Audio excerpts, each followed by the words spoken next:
আচ্ছা তাইলে এবার আমরা দেখি, তাই না, কেমন ভিখারিকে কে কাকে খাওয়ায়। এবার দেখি ওদের ব্যবসার অবস্থা কেমন এই পশ্চিমবঙ্গের মিডিয়া নিয়ে।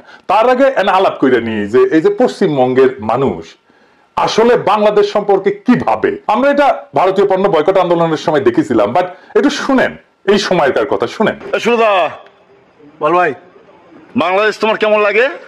বাংলাদেশ তো ভিখারি। দেখ মা গো বাবা গো, দুটো ভিক্ষে দিন। মায়েরা, ভাইরা, বোনেরা, দিদিরা দুটো ভিক্ষে দিয়ে। আচ্ছা তাইলে এবার আমরা দেখি, তাই না, কেমন ভিখারিকে কে কাকে খাওয়ায়। এবার দেখি ওদের ব্যবসার অবস্থা কেমন। দেয়ালে পিঠ থেকে গেছে, কারণ প্রায় 3 মাস ধরে একই রকমের অবস্থা চলছে। মানে ডেভেলপ তো হচ্ছে না, মানে ডে বাই ডে আমরা পরিস্থিতির দিকে এমন মানে ব্যাক পজিশনে গেছি, বলতে গেলে আজকের বাজারে আজকের দিনে একবার দেয়ালে পিঠ থেকে গেছে। সত্যি কারণ আমরা নিউ মার্কেট চত্বরে আমরা যারা এই টুরিস্ট ব্যবসার সাথে মানে বাংলাদেশের সাথে যাদের সম্পৃক্ততা আছে, আমরা খুব বেশি করে সাফার। 500-1000 হয়ে যেত, এখন 200-300 টাকা কামাতে অনেক মুশকিল হচ্ছে। আমরা চাই ওদের 5 দিন ভিসা দিন, তোরা আসবে তো আমরা খেতে পারবো, ওদের জন্য আমরা খেতে পারছি না। অবস্থা তো খুবই খারাপ, ঠিক আছে। যেটা আগে চলছিল এই এরিয়াটা আপনি মনে করেন মার্কো স্ট্রিট, সদর স্ট্রিট, আর আপনার যে এরিয়াটা আছে এই সবই বাংলাদেশি উপরে ডিপেন্ড করে। দেখতে পাচ্ছেন এদিকে মানে হোটেলে দেখুন, তারপরে কাপড়ে যেটা দোকান আছে, খাবারের দোকান যেটা আছে, সবাই মানে একটু অবস্থা খারাপ আছে। টোটালি মানে বাংলাদেশি উপরে ডিপেন্ড করছে, তাহলে একটু অবস্থা খারাপ আছে, এই জন্য বাংলাদেশি না আসছে। হচ্ছে 70-80% ক্ষতি হচ্ছে গত 4 মাস থেকে। তখন থেকে এখানে সমস্যা এখানে দোকান, হোটেল, যে খাবার দাবার দোকান আছে সব বলবৎ ক্ষতি হয়ে গেছে। সমস্যা তো অনেক আছে। আমাদের যতগুলো রুম আছে 90% তো ইনভ্যালিড, মতলব ভেকেন্ট নেই, খালি আছে। 10% out of 100%, only 10% we are providing the business. আর এটা দেখেন কি অবস্থা, ওদের হোটেলগুলোর অবস্থা কি সেটা দেখেন। তো মানে মার্কেট স্ট্রিটের ব্যবসাও একদম বসে গেছে। ব্যবসা শেষ, পুরো শেষ। মার্কেট স্ট্রিটের যত ব্যবসা সব শেষ। ট্রাভেলস বলেন, এই রোডে চলার রাস্তার জায়গা পাওয়া যায় না।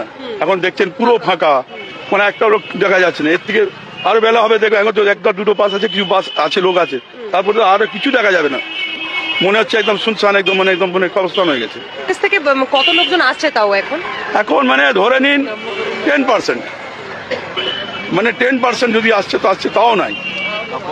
তাও যে মানে ভিসাগুলো বাজা আছে, মানে এই তো লাস্টে ডিসেম্বর শেষ হয়ে যাবে, গিনা চুনা কিছু আছে। এই পরিস্থিতি ঠিক না হলে আপনাদের খুব সমস্যা। সব আমাদের নেই, আমাদের এই পুরো এরিয়া, পুরো মার্কেট, পুরো এরিয়া এখানে নিয়ে বড় টোটাল তা শেষ। অনেক অবস্থা খারাপ। বাংলাদেশে ইন্ডিয়ানে এই যে ঝামেলা সৃষ্টি, এদের মধ্যে নিজেদের মধ্যে যদি কিছু মেনে নিতে পারতে অনেক ভালো হয়, সবারই একটা সুবিধা হয়। সবাই করে সরকারি তো লস, এই পক্ষ সরকার লস, ওই পক্ষ সরকার লস। তো এগুলোর মধ্যে নিজেদের মধ্যে ফাইসলা করলে সব থেকে ভালো, আমরা চাই এটা। এবং বলছি, এবং ইন্ডিয়ান সবাইকে বলছি যে না, নিজের মধ্যে সব মেনে নিতে পারে এটা, এই বলবো। এমনিতে ব্যবসা পজিশন খারাপ, খুব সবাই খারাপ। বাকি আছে তেই আসছে, যার ভিসা নেই ওরা ভিসাও পাচ্ছে না।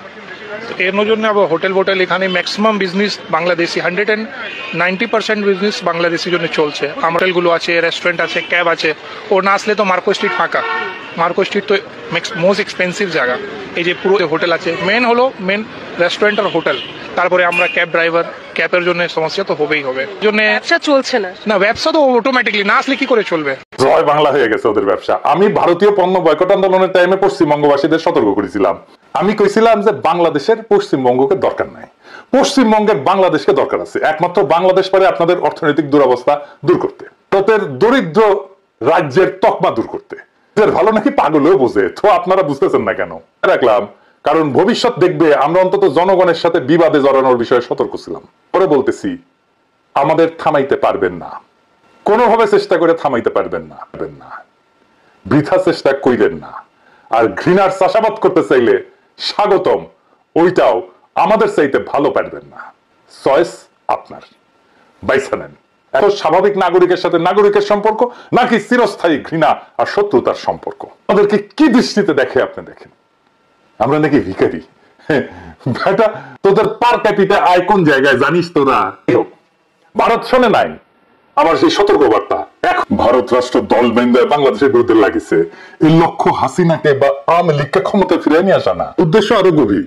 অনেকের মনে শঙ্কা, কি হইতে যাইতেছে ভাবতে। এমন আমি যাই কয়ে আসছি ইন্ডিয়ান পলিটিশিয়ানদের আর মিডিয়া গুলাকে সারাক্ষণ বাংলাদেশের পন্দে আঙ্গুল দিতে।